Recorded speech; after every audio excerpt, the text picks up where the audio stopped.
meninos, tudo bem com vocês? Sejam bem-vindos a mais uma aula de matemática, a nossa aula de Problematizando com a Matemática. Eu sou a professora Alessandra Endi e vou lhe acompanhar nas problematizações de hoje. Bem, então, se prepare lá o material que você vai precisar para a nossa aula: caderno, lápis, caneta e borracha. Então, separe o seu material, coloque lá a data de hoje, o número da aula, matemática, e vou dar um tempinho para você se organizar e a gente já volta.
Então, organizou lá o seu material, colocou a aula de matemática, a data?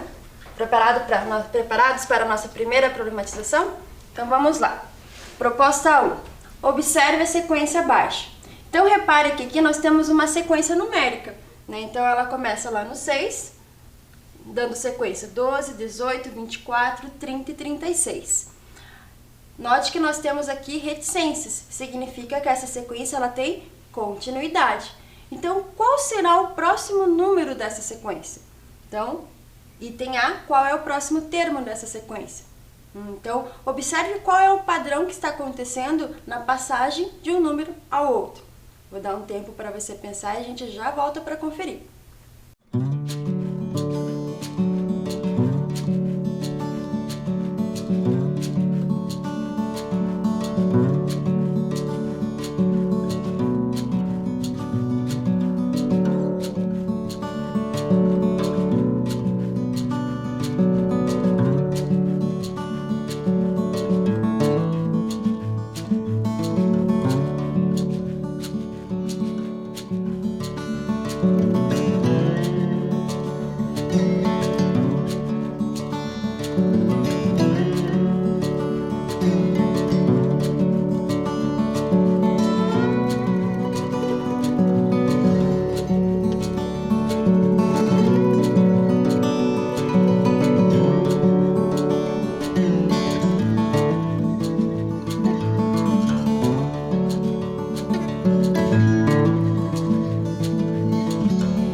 Conseguiu elaborar lá a sua estratégia? Qual que foi o padrão que aconteceu nessa sequência?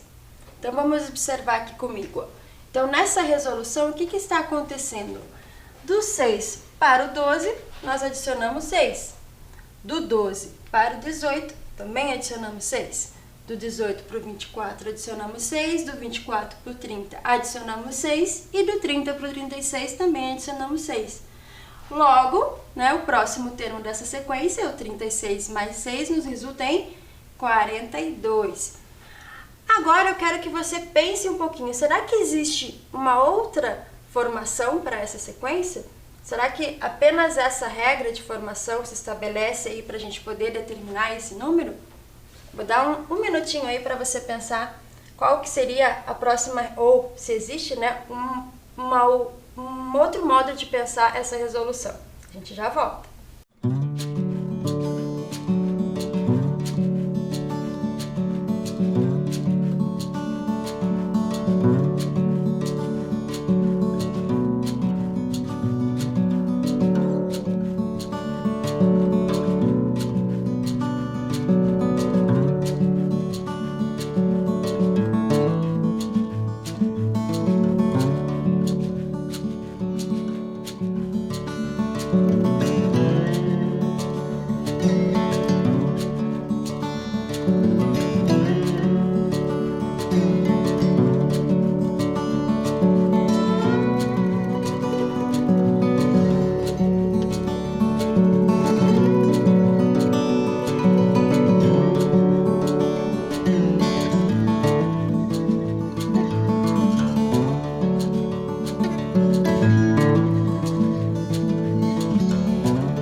E aí, conseguiu pensar numa outra estratégia? Então observe lá comigo. Nesse caso, a sequência é a mesma, do 6 para o 12, do 12 para o 18, do 18 para o 24 e assim por diante. Porém, agora a ideia está estabelecida numa multiplicação, tá? Então eu estou multiplicando o 6 pelo 2, porque o 6, que era o número anterior multiplicado por 2, resulta no 12. Mas como que eu chego no 18, então? Multiplicando esse 6 por 3. Como que eu chego no 24? Multiplicando aquele 6 pelo 4. Como que eu chego no 30? 6 vezes 5 e no 36 o 6 vezes 6. Então, para chegar no próximo termo, eu vou multiplicar o 6 pelo 7, que resulta aí no 42. Então, essa é uma outra forma da gente enxergar ali um padrão dessa sequência, certo? Bem, agora que nós já visualizamos dois modos de resolver, né, de estabelecer o padrão dessa sequência, agora eu pergunto para vocês, qual é o 10º termo? Qual o 10º termo da sequência? Então, está aqui estabelecida a sequência já com o 42, que foi o termo seguinte. Então, qual que será o 10º termo dessa sequência? Vou dar um tempinho aí para você registrar a sua resposta e a gente já volta.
E aí, conseguiram estabelecer o 10º termo dessa sequência? Então vamos lá. Se eu utilizar a ideia de ir adicionando 6, Próximo termo, 42 mais 6, 48.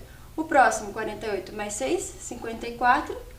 E o último termo ali, 60, né? 54 mais 6, 60. Então, o 10º termo dessa sequência, 60, certo?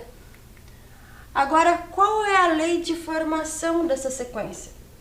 Então, como é que é essa lei de formação? O que isso significa, professor? Se eu quiser escrever infinitos termos dessa sequência, como que eu posso escrever uma regra geral que qualquer número que eu substitua nessa regra, eu vou chegar no elemento seguinte da sequência? Então, qual que é a regra que eu posso escrever aí? Vou dar um tempo para você pensar nessa lei de formação e a gente já volta.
Conseguiu estabelecer a lei de formação?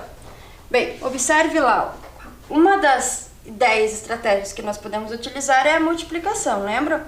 Então a gente vai multiplicando lá o 6 pelo 2, depois para chegar no 18, 6 pelo 3, para chegar no 24, 6 pelo 4, 6 pelo 5 e assim por diante. Então observe que o que se repete, né, nesse padrão?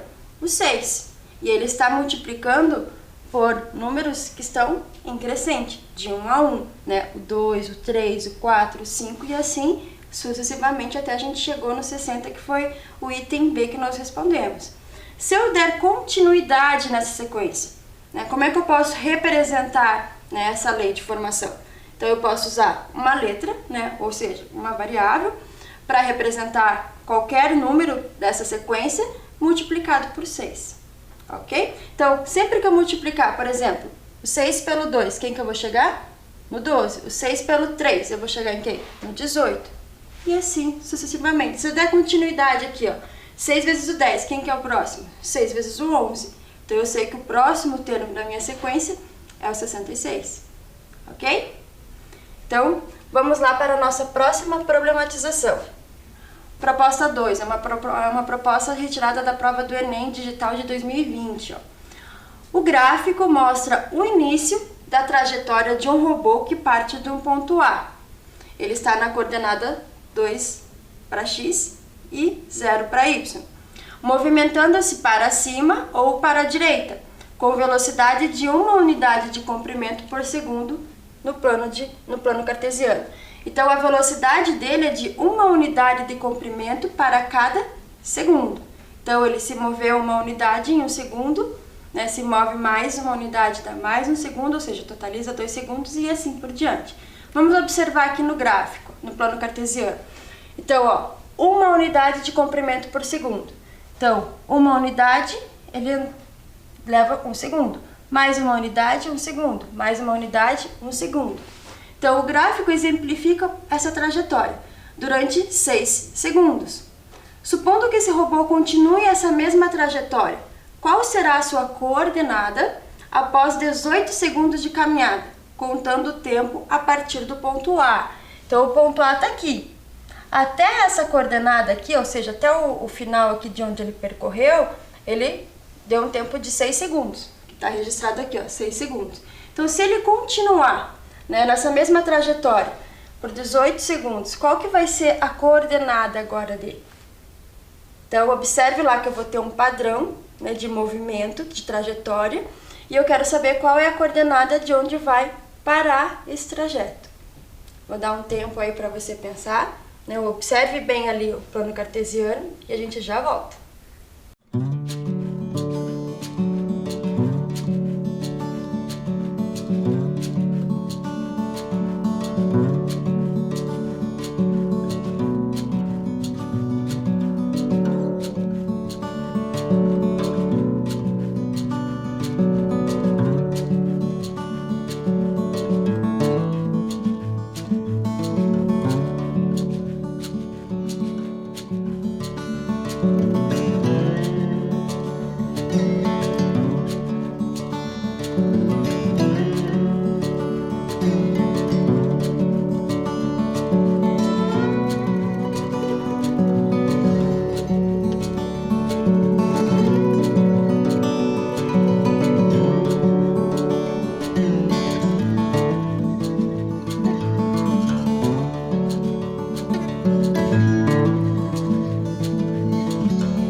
vamos lá, traçando a nossa trajetória. Vamos de unidade por unidade de comprimento. Lembrando que cada unidade nos resulta em 1 segundo.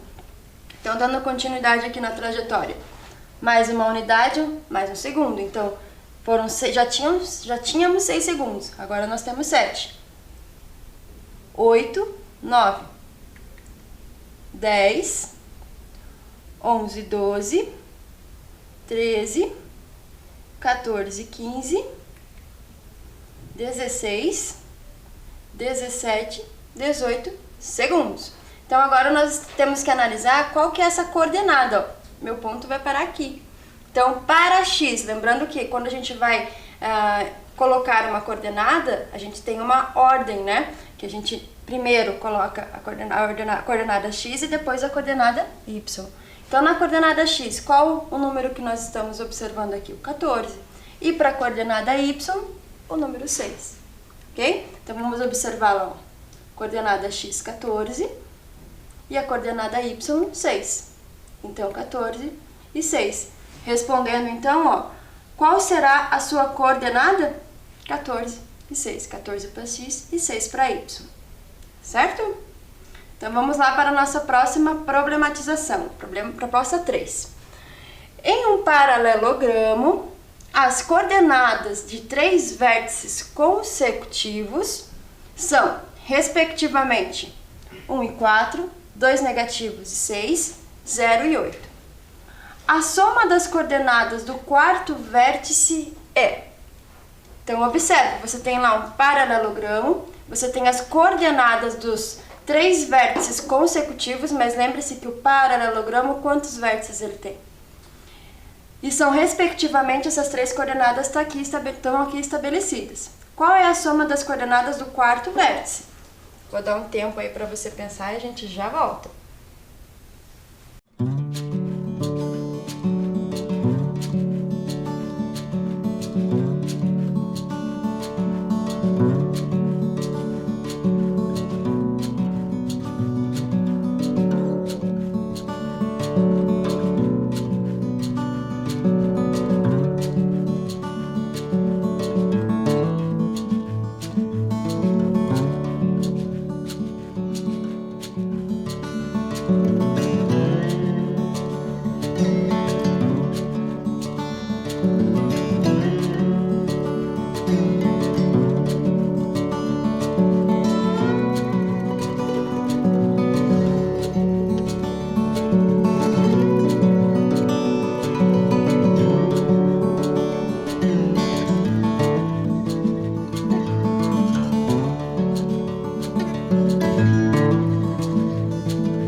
aqui eu tenho o paralelogramo no plano cartesiano e observe que a gente tem as coordenadas que foram nos dadas, ó.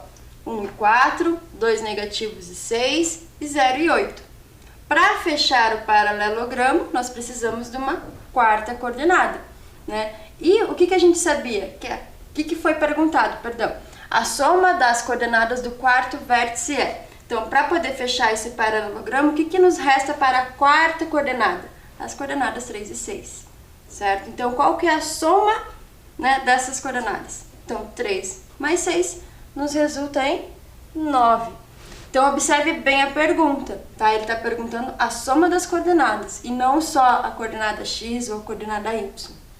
Então, tá aqui, ó, nossa coordenada 3 e 6, o resultado do item B, né, que é a soma de 3 com 6, 9. Então, continuando lá nossa proposta 4 agora. Duas tartarugas estavam juntas e começaram a caminhar em linha reta, em direção a um lago distante. A primeira tartaruga percorreu 30 metros por dia e demorou 16 dias para chegar ao lago. A segunda tartaruga só conseguiu percorrer 20 metros por dia e, portanto, chegou ao lago alguns dias depois da primeira tartaruga. Quando a primeira tartaruga chegou ao lago, o número de dias que ela teve que esperar para a segunda tartaruga chegar foi de... Então, observe, a primeira tartaruga percorreu 30 metros por dia, a segunda, 20 metros por dia. Então, certamente, né, a primeira chegou antes porque ela percorreu uma distância maior por dia. Mas quão mais rápido ela chegou em questão de dias? Essa é a pergunta que nós temos que responder, ou seja, quantos dias ela teve que esperar para a outra tartaruga chegar? Vou dar um tempo para você pensar aí na sua estratégia, a gente já volta.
observar lá, né, essa trajetória das nossas tartarugas. Então a primeira, né, caminhando 30 metros por dia, levou 16 dias para chegar ao lago. A outra, 20 metros por dia, a gente quer saber quantos dias ela levou para chegar ao lago. Primeira questão que nós precisamos responder é essa, para daí saber, né, quanto tempo a outra teve que esperar. Então, vamos lá para a nossa resolução. A primeira, 30 metros por dia, levou 16 dias. A segunda, 20 metros por dia, quantos dias ela levou? Observe que as nossas grandezas aqui, ó, de 30 para 20, 16, né, para o número que nós vamos descobrir, elas são, será que grandezas diretamente proporcionais ou inversamente proporcionais? O que isso significa, professora? Será que se eu aumentar a minha distância percorrida por dia, eu vou aumentar o tempo que eu vou levar para chegar ao lago? Ou seja, se eu percorrer mais durante o dia, eu vou levar mais tempo para chegar ao lago? Não seria o inverso? Quanto mais eu percorro por dia, menor os dias, menos dias eu vou levar para chegar ao meu destino? Então elas são grandezas inversamente proporcionais. Então aqui, ó, para nós podermos fazer essa operação, se eu considerasse elas como grandezas diretamente proporcionais, observe o resultado que nós chegaríamos, ó. 30, né? Fazendo a nossa regra de 3 e fazendo o nosso produto, 30 vezes x, 30x, e 20 vezes 16 daria 320. Então, esse 30 que está multiplicando o x, né, nós vamos dividir lá pelo 320. Ou seja, nós dividimos ambas as igualdades por 30. O que nos resulta? 10,6 dias, e dá uma dízima. Então, aí a gente começa a se questionar o seguinte: por que é importante nós refletir a resposta que a gente chega, ó. Se a minha tartaruga, a primeira tartaruga, percorreu mais, né, uma distância maior por dia e levou 16 dias, como que a outra, que percorreu uma distância menor, chegou mais rápido que ela? Então ela trapaceou, né? Ela não usou o mesmo caminho, ou ela cortou, pegou um atalho. A única explicação. Outra questão também, dias quebrados. É meio esquisito a gente usar essa notação de não ser dias inteiros, né? Então é outra coisa para a gente pensar quando a gente chega nessas situações. Então sempre que a gente chega na nossa resposta, observe se ela faz sentido com todo o contexto do problema que você está resolvendo, tá? Então aqui, ó, seria se a gente tivesse considerado as grandezas diretamente proporcionais, ou seja, se cresce uma, cresce a outra. Ou se cresce ou decresce uma, a outra também decresce. E essa não é a situação, né? Aqui nós temos o quê? Grandezas inversamente. Então, percorrendo 30 metros por dia, ela levou 16 dias. Faz sentido ela, percorrendo 20 metros por dia, levar 10 dias? Então, essa é a pergunta que você teria que se fazer, caso você tenha considerado como grandezas diretamente proporcionais. Então, agora vamos corrigir aí, ó. Então, agora observe que a gente tem setas aqui, ó, invertidas, justamente para visualizar que elas são grandezas inversas. Então, enquanto cresceu ou diminuiu a distância por dia, vai aumentar a quantidade de dias. Ou, se eu aumentei a distância por dia, vai diminuir a quantidade final de dias, tá? Então, por isso que nós temos que inverter na hora de a gente poder fazer a operação, ó. O 16 e x, que estava nesta ordem, agora a gente inverteu a ordem. E agora a gente segue fazendo a mesma operação. Então, 30 vezes 16. E depois, né, aqui, ó, o 20 vezes... Aqui a gente tinha feito antes, né, o 20 vezes 16 e o 30 vezes x. Agora a gente vai fazer o 30 vezes 16 e o 20 vezes x, né, que está inverso. Então, fazendo a nossa operação, o que nós vamos ter? Ó? 20 vezes x igual a 16 vezes 30. 20 vezes x igual a 16 vezes 30. Esse produto dá 480, né? Agora, esse 20 que está lá multiplicando x, eu vou dividir pelos dois lados por 20. Então, eu vou obter x aqui, e essa divisão de 480 por 20 vai me resultar em 24 dias. Faz sentido agora? Percorrendo 20 metros por dia, levaria 24 dias? Agora faz sentido, né? Porque ela vai levar um tempo maior que a primeira, que levou 16 dias. Quantos dias a mais isso representa? Né? De 16 dias para 24 dias. Então, essa é a pergunta que nós temos que resolver, ó. Quando a primeira tartaruga chegou ao lado, o número de dias que ela teve que esperar para a segunda tartaruga chegar foi de 24 menos 16, 8 dias, certo? Então foi esse tempo que a primeira tartaruga ficou esperando a segunda chegar ao lago. Se você pensou em outra forma de resolução, chegou aqui nos nossos 8 dias também, deixa assim. Você pensou em outra estratégia e isso é muito válido também, porque é outra forma de pensar. A gente não tem uma única forma de pensar para essas situações e problemas. Estratégias diferentes são muito bem-vindas, certo? Então vamos lá dar continuidade à nossa proposta 5 agora. A figura mostra a planificação das faces de um cubo. Então aqui eu tenho um cubo planificado.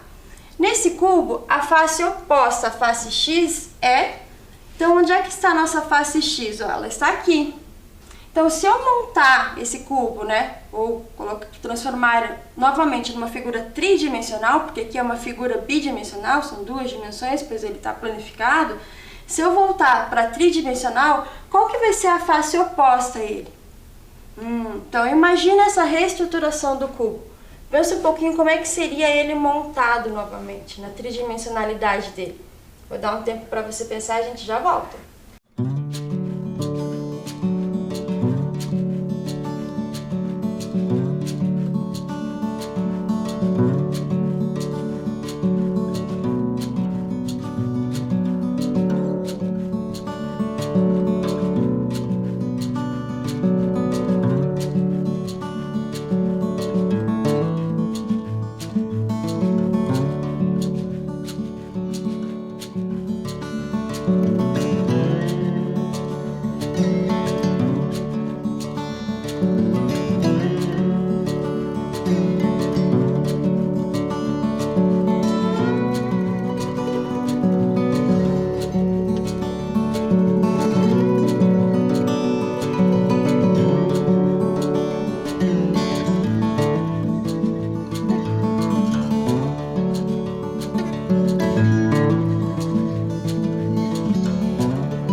E aí, conseguiu observar qual que vai ser a face oposta à face X? Então vamos lá para o nosso cubo. Então, observe que o E vai ser a face oposta do C, porque se eu fechar, né, se eu inclinar essa face para cá, eu vou ter como faces opostas, né, o C e o D. Também tenho como, se eu, né, baixar esse X aqui, fechar, né, como se essa face eu fechar, inclinar ela para baixo, vamos dizer assim, então eu já tenho o X já colocado, eu só preciso saber qual que vai ser a face que vai estar aqui, oposta ao X. Então aqui, né, o lateral do D, né, que é o oposto C, oposto a E, o B vai estar justamente na lateral que vai ser oposta ao X, ó, porque o A vai estar abaixo do D, né, o A vai ser a base, o oposto do D, e não o oposto do X. Então o B fica como oposto do X, o A oposto do D e o C oposto do E. As faces opostas, na verdade, opostas, né, não nem oposto. Então, nesse cubo, a face oposta a X vai ser o quê? A face B, tá? Então, é o item B, a nossa resolução, ok? É difícil um pouquinho, né, de nós visualizarmos um cubo que está planificado, né, uma figura bidimensional e transladá-la para uma tridimensional, né? Então, mas essa visualização a gente tem que explorar um pouquinho, ok? Então, vamos lá. Essas foram as nossas problemáticas da aula de hoje, relembrando que todas elas a gente tem outras maneiras de resolver. Então, se você chegou por um outro caminho, deixa registrada a sua solução, ok? Aqui são apenas estratégias que a professora apresenta para vocês, né? São linhas de pensamentos, né? Mas todas elas são válidas aí e devem ser consideradas também, ok? Se cuidem e a gente se vê na próxima aula. Até mais!